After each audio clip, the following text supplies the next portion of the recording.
சாய் பக்தர்களுக்கு என் அன்பு வணக்கங்கள். ஓம் சாய்ராம். என் அன்பு குழந்தையே, நான் அடிக்கடி உன்னிடம் சொல்லி இருக்கின்றேன், நீ அதை காது கொடுத்து கேட்பதில்லை. இப்பொழுதாவது நான் சொல்வதை பொறுமையாக நிதானமாக கேள். நீ அவசரப்படுகிறாய். உன் எதிர்காலத்தில் மீது முதலில் நீ நம்பிக்கை வைக்க வேண்டும். அதாவது உன் அப்பா, நான் உன் எதிர்காலத்தை அழகாக வடிவமைப்பேன் என்று என் மீது நம்பிக்கை வை. உனக்கே உன் வாழ்வின் மீது பிடிப்பு இல்லாமல் போனால் அதன் பிறகு வெற்றி காண்பது கடினம். நல்லவர்கள் என்று தோற்பது இல்லை. என்னை நம்பியவர்களை நான் என்றும் கைவிடுவதும் இல்லை.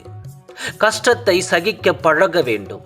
அதை பார்த்து பொறுமை இழந்து சோர்வு அடையக்கூடாது. எதையும் எதிர்த்து நின்றால்தான் துணிவோடு கடந்து வர முடியும்.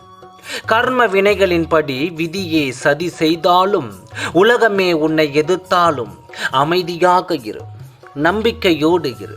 எல்லாம் கூடிய விரைவில் முடிவுறும். அதுவரை என் மேல் நம்பிக்கை வைத்து சற்று பொறுமையாக இரு. நான் கேட்பது எல்லாம் அதுதான் நடக்கும். அதுவரை காத்திரு, நிச்சயமாக நடக்கும். அந்த நம்பிக்கையோடு பொறுமையாக காத்திரு. உனக்கான நற்பலன் நிச்சயம் உன்னை வந்து சேரும். உனக்கு கவசமாய் நான் இருக்கின்றேன். உனக்கு சீரும் சிறப்புமாய் நிம்மதியான மகிழ்ச்சியான வாழ்க்கையை வாழ வைப்பேன். உன்னை தூற்றியவர்கள் போற்றும்படி உன்னை வாழ வைப்பது இந்த சாயப்பாவின் பொறுப்பு. வரும் காலம் உன்னை குறையில்லாமல் வாழ வைக்கும்.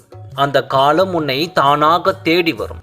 இந்த நிமிடம், இந்த நொடியில் உனக்கான வாழ்க்கையை நீ உணர்ந்து வாழ்ந்து வா. அது போதும். நடந்து முடிந்த கடந்த காலத்தை நினைத்து கவலைப்படாதே.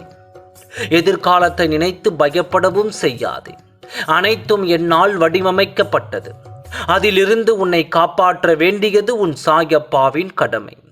கர்ம வினைகளின்படி உனக்கு கஷ்டம் வந்தாலும் கைப்பிடித்து உன்னை கரை சேர்ப்பதுதான்.